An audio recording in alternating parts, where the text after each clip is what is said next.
What is up, all you beautiful mother geekers? I hope everybody's having a great day, great night, wherever you are in the world.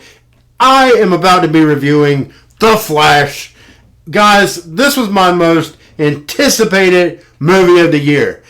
I was so excited to go watch this movie, and I have plans to go see it at 6:30 after work yesterday, and I ended up getting held up at work, so I had to go see it at 9:30 because I was going to see it on a Thursday night. I had to. Alright? I had to see it on a Thursday night. I had to, go ahead and get my Flash fix. Or rather, my Michael Keaton Batman fix. So, yeah, guys. I was so excited to go watch this movie. I didn't even get home until like 12:50 because I live like 30 minutes away from the movie theater. That is commitment. You know my ass is a fucking fan when I went to the movie theater at 9:30 on a work night and didn't get home until 12:50. Let me tell you, I was drained by the time I got home. But anyways, you're not here to hear me talk about all of that. You're here to hear me talk about The Flash. But before I get into it, please do hit me with a thumbs up. I would greatly appreciate it, guys. It would mean the world to me. Also, if you have a second, please do subscribe. It would mean the world to me. I would greatly appreciate it. Guys, please, I beg you. Don't make me beg. I'm not attractive when I beg. So first things first, I want to get into some things that I was more mixed to negative about before I get into the positive, because I really love this movie. I have a lot of positives to talk about with this movie. And yeah, guys, I don't want to like prolong the negative aspects or my negative thoughts for this movie. Just want to go ahead and get them out of the way. And the first thing I'm going to bring up is what everybody has talked about, and that is the CGI. The CGI is not good. Alright, it is in some parts, but overall it's kind of a mess. This is some of the worst CGI I have seen. Some of the worst CGI I have seen in a comic book movie.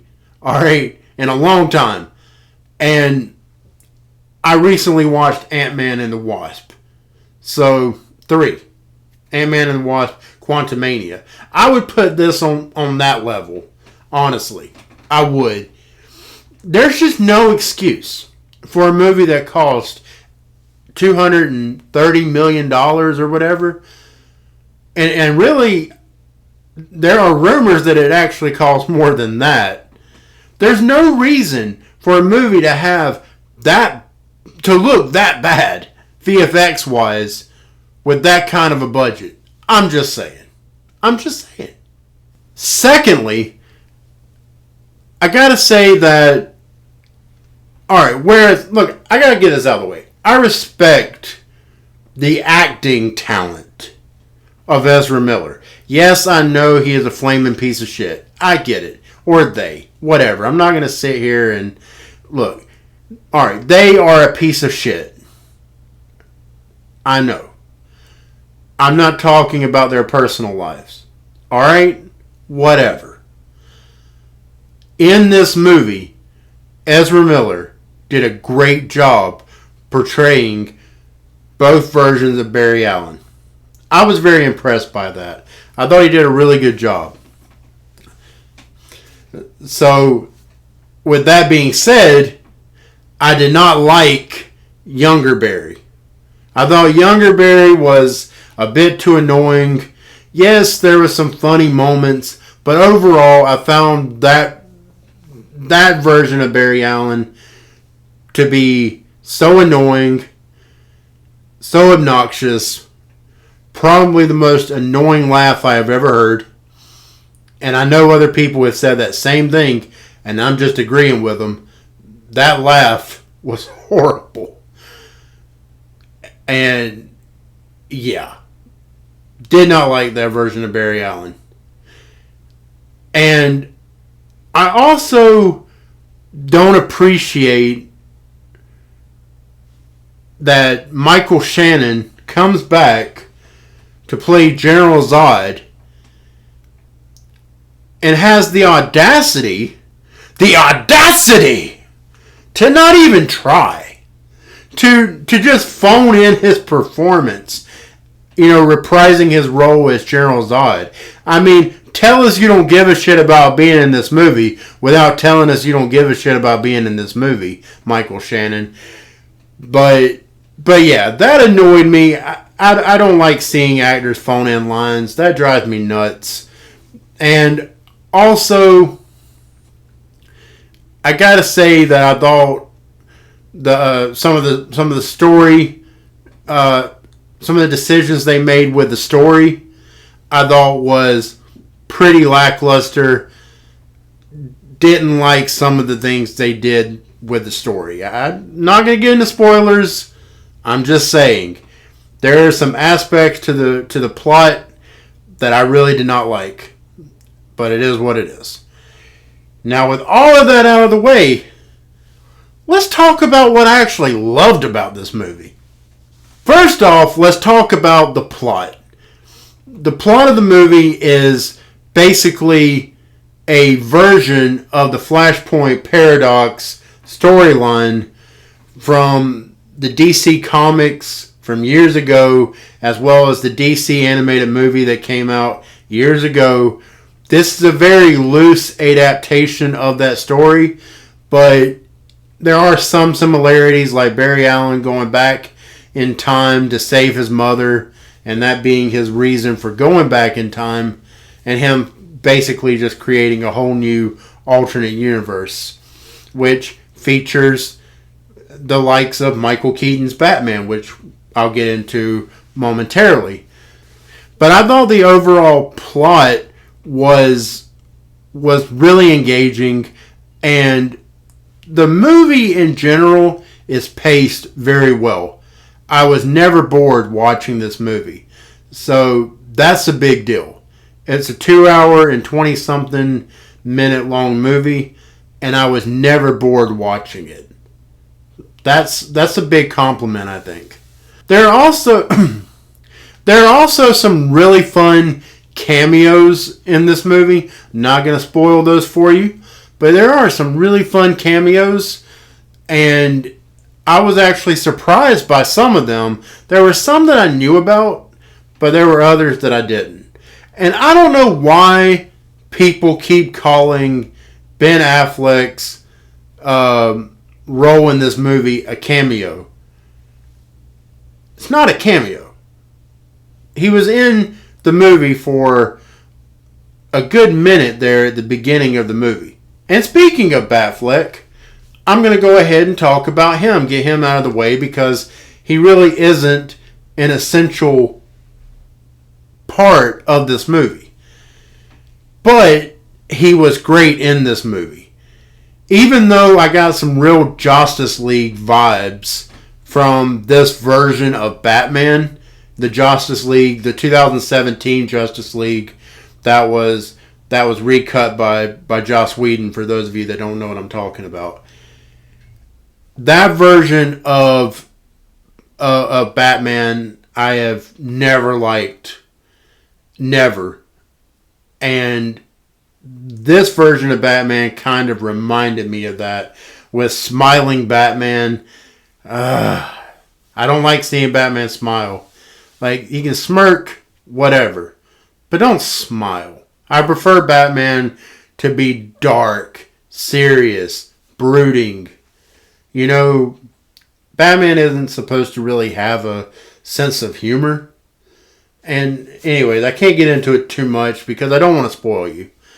But you get what I'm saying there. As for everyone else in this movie that does play a substantial role, I've already kind of touched on Ezra Miller. They're great in this movie. Credit where credit's due. I still think they're a piece of shit. I still hope that they're never in another Flash movie again. I hope I never see them as the Flash again. I don't want to support felons, or criminals. I don't want to support assholes. I'm just saying. Ezra Miller is a piece of shit. But they do a great job in this movie. Credit where credit's due. Sasha Calle as Supergirl was really good. I thought she was great in this movie. I hope to see more of her. I don't know if we will. I don't know how they could pull that off. Again, can't get into spoilers. But hopefully, hopefully she can make a comeback. If not, though, I understand. It's not a huge loss. But I did enjoy her performance. I really did. And then you have Michael Keaton as Batman. And guys, that gave me everything that I wanted. I enjoyed seeing Michael Keaton back in the role of Batman. I mean, that just meant so much to me as somebody whose first theatrical experience was seeing Batman Returns. Michael Keaton, Batman, is the reason I am the Batman fan that I am today. So this movie meant a lot to me because of Michael Keaton. More than anything. And I've already kind of talked about that, I think. But yeah. Michael Keaton did a great job.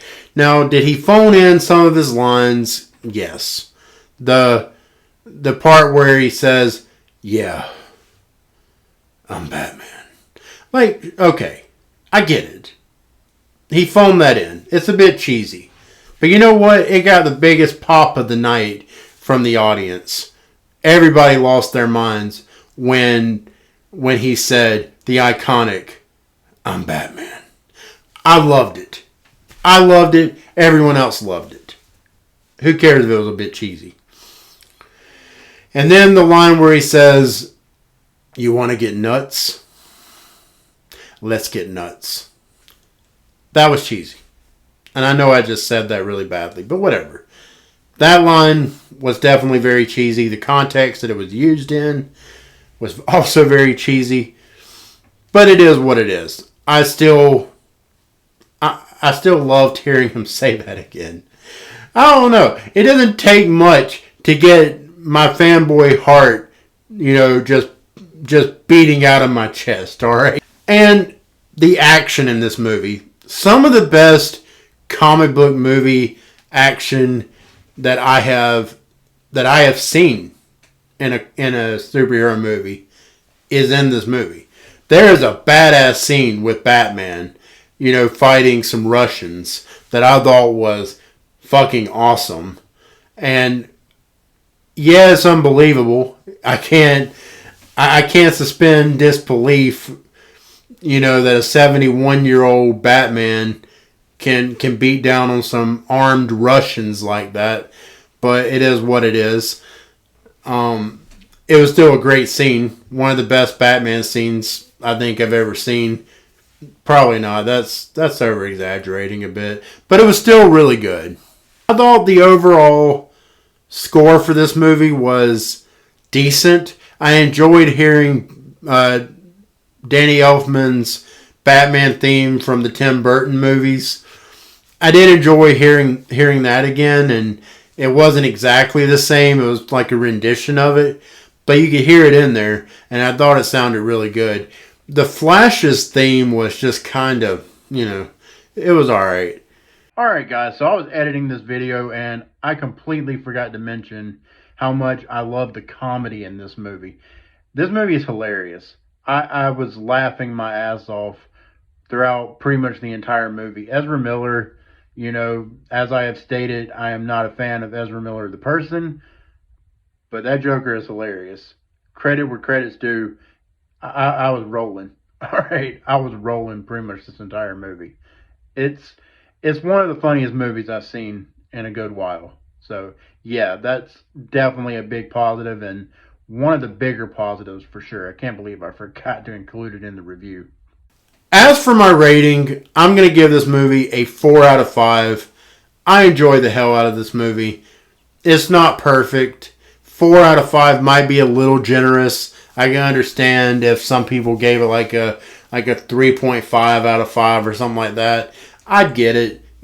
Some people are sticklers for some of the faults of this movie, but I enjoyed it so much that I can overlook it. But yeah, guys, I mean, those are my thoughts. I don't really want to get into too many spoilers. I don't want to get into spoilers at all. I want you to go see this movie.